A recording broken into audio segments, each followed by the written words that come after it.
Hello, my lovelies. My name is Nadia Sayapin. I'm an author, and I am here to read to you today from my book, The Rebels. This is chapter 41. So, if you're brand new here, one, thank you so much for finding my channel. There are a lot of them out there, and I really appreciate you being here. Two, because this is chapter 41, you might want to go back to the beginning and find the other chapters. This channel exists for only one purpose at this time, and that is to read the book out loud for a friend of mine who enjoys stories but can only read from audiobooks. And since I don't have an audiobook of this yet, I'm reading it myself. Now, the reason I'm doing this where you can see my face and wholly unedited is because my friend enjoys seeing my expressions when I fuck up. There's no accounting for taste for some people. So, now that you're here, thank you so much. If you have any trigger warnings, I'll have those down below. So this is a dystopian action adventure along the lines of Red Dawn. So if that doesn't give you a hint as to what might be in here, do please be careful for your mental health and safety. Now, without further ado, The Rebels, Chapter 41. We jogged silently through the sleeping city, keeping close to the buildings and staying off the main roads. Getting inside Salem had been a cinch, the ground here far more level than what we'd become used to, and all of it forested. East of us lay newly cleared ground, the plowed earth already showing signs of crops. We'd entered the city using a shallow gully. Steve had concreted it, but all the rain that we took for granted caused it to shift, giving us enough space to slip around it. A sudden gust had me blinking furiously to dislodge a speck, and I rubbed it cautiously, feeling the sweet relief when my vision cleared. And then I sighed. Sparrow and the Celt were ducking and diving for the ground every other step, twisting constantly to look over their shoulders. "Guys," I murmured to them, waving a hand in front of their faces, "you gotta trust the person watching your back. Besides, if we do see Steve or Dorothy, your behavior is gonna send up so many red flags we'll be fucked." The two straightened slowly, Sparrow looking shamefaced. "Just trust your training, all right?" I rubbed my irritated eye one more time, and they nodded. Phoenix had gotten a little ahead of us, but we soon caught up and resumed our pace. Stonehaven Drive was our destination, a mere 3 miles from the perimeter fence. The street was lined with apartment-style homes, large buildings, very comfortable looking. Kitten knew for a fact her daughter was in there because an officer, a Dorothy, had mentioned to a friend, who told another friend, who told Kitten, that this location was for officers only and the girls here were pretty and well treated. I think he meant to reassure Kitten in some weird way, like, "Yes, your daughter will be raped repeatedly, but at least she won't be chained or smacked around," as if being here was a good thing. Kitten passed on the man's name and description, with the request that if we ever ran into him, we should cut off his balls for implying that rape wasn't harmful. We would accommodate her request. As we continued, little alarm bells went off in my head, and I ran faster to catch up with Phoenix. "Why the fuck are the streets so quiet?" "River did say the fences between Poor Town and here are as tight as the perimeter," Phoenix murmured. "You reckon they don't expect trouble?" I grunted softly. "Idiots. Sirius'll chew them up and spit them out." We paused at a corner, and I reached out and snagged the Celt's collar before she wandered out.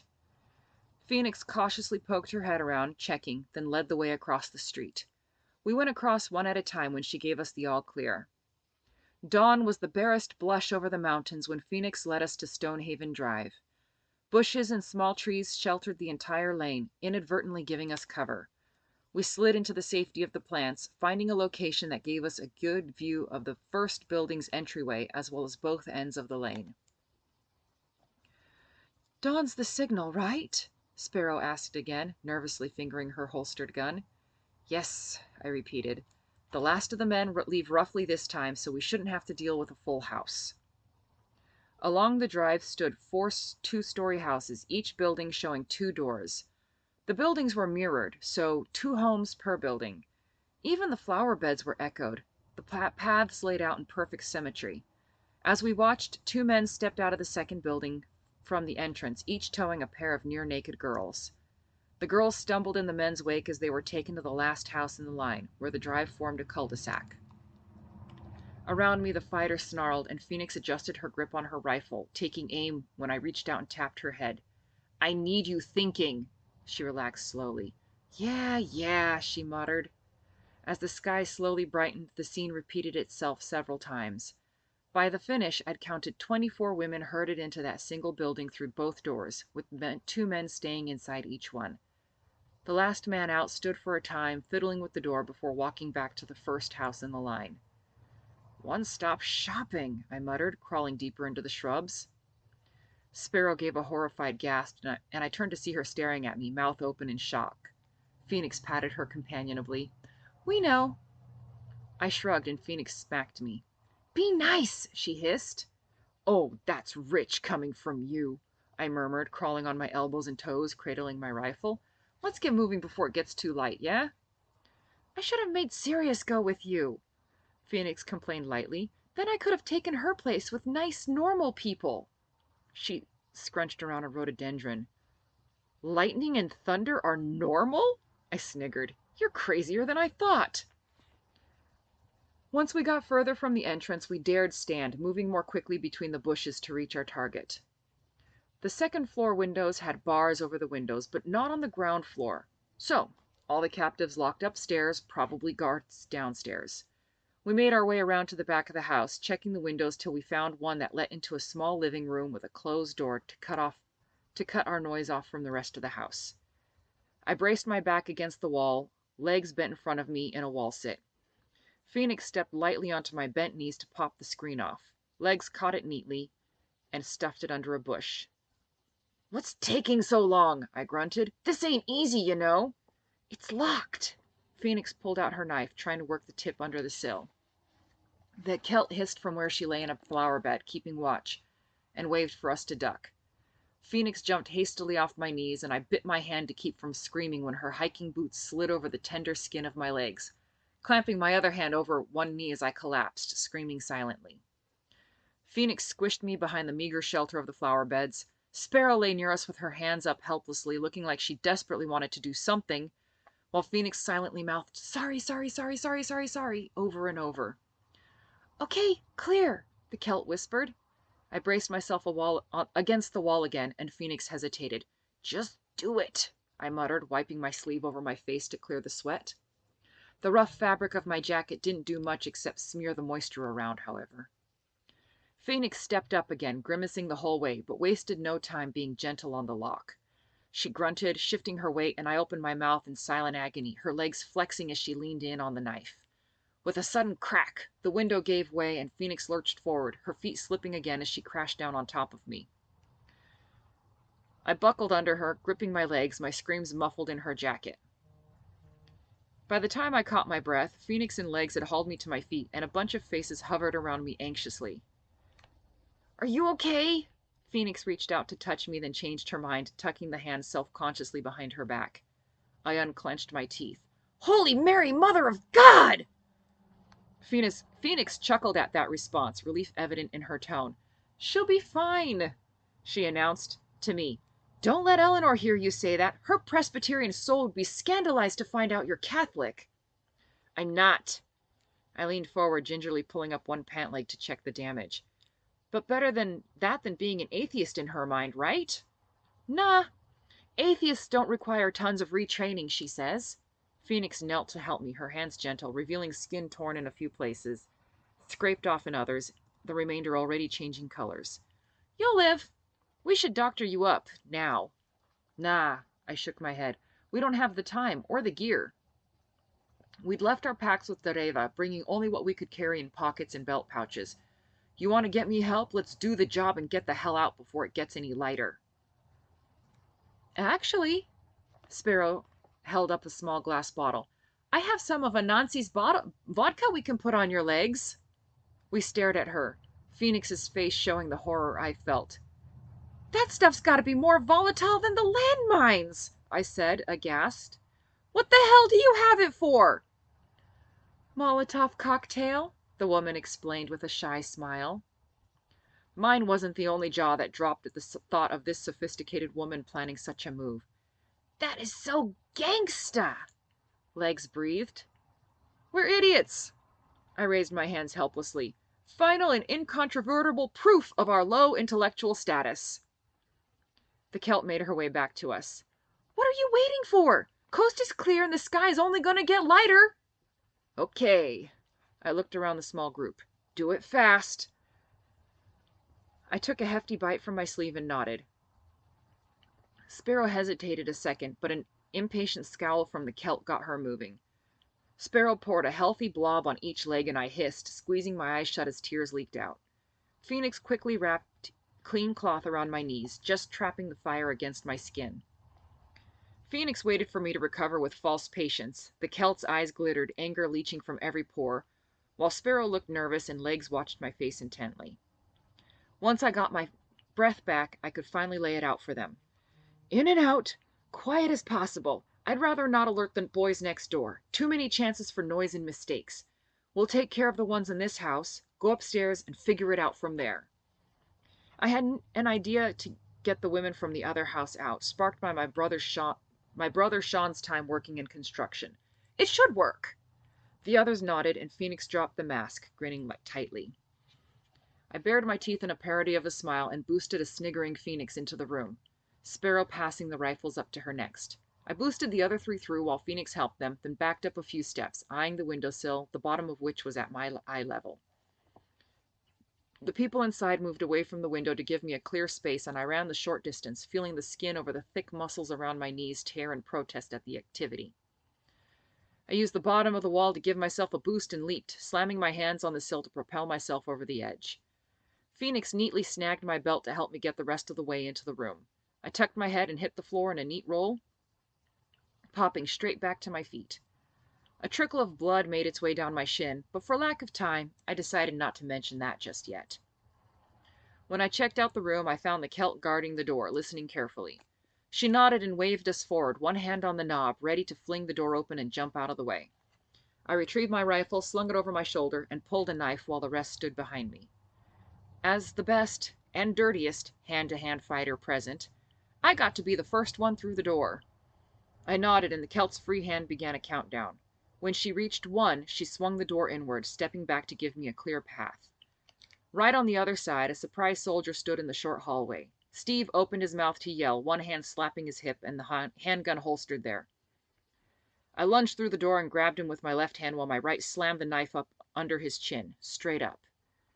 We held that position for a moment, standing eye to eye. The light in his eyes went out while his throat worked, pressing against my knuckles. I let him down slowly, but didn't withdraw the knife until I'd dragged him back into the room. Legs, Sparrow, and the Celt stared at me, pale-faced and wide-eyed as I wiped the blade clean on the dead man's clothes. Phoenix took up position in the doorway. She bared her teeth in a grin as I straightened, green eyes wicked. Another one bites the dust. I shook my head, huffing a breath because she just has to mess with the newbies. We moved cautiously down the hall, 2 doors visible on the left. A quick check of the first door revealed a closet filled with jackets and shoes, as well as a vacuum cleaner. At the next door, I heard clothes rustling inside, and I held a hand up. Sparrow tapped my shoulder, telling me everybody stopped. A moment later, a toilet flushed, and I raised my head, surprised. Bastards still have flushing toilets? A splashing warned me to get ready, and I crouched. The doorknob was on the opposite side from me, so when Steve opened it, I'd have a straight shot to him. The knob started to turn, and I braced against the opposite wall. When the door began to swing, I hit it like a freight train. The hollow interior door splintered in large chunks, breaking away in jagged sheets. I barreled into the soldier, and we fell into the small space, careening off the toilet before hitting the floor. The knife between us, the point aimed straight at him. I lay still for a moment until I recovered enough to remember what the soft thing under me was. Scrambling to my feet, I pulled the knife free, and had to stop there to catch my breath. When we fell, the hilt of my knife slammed into my sternum, and I rubbed the spot. Well, I wheezed, that'll leave a bruise. Still bemused, I turned to the sink and had a moment of shock when water actually poured from the faucet. You okay in there? Phoenix leaned against the door jamb. Having fun? She nodded to my hands, where I splashed as I washed them. Piss off, I grinned, then grimaced. Damn it, this hurts. What hurts? Sparrow examined me over Phoenix's shoulder. Everything. I'll take point. Phoenix stepped up, not giving me a chance to protest. Sagging with relief, I followed her into the hall, waving her on. The Celt spun to the side, allowing Phoenix to pass, braids swinging as she moved. The rest of the house was simply the kitchen dining area to our left and the stairs rising from the entryway to our right. Phoenix led the way up the stairs, walking lightly, close to the wall to reduce any noise. The upstairs was simply a landing, the bathroom, and 2 closed doors leading to rooms that should share a wall with the neighboring house.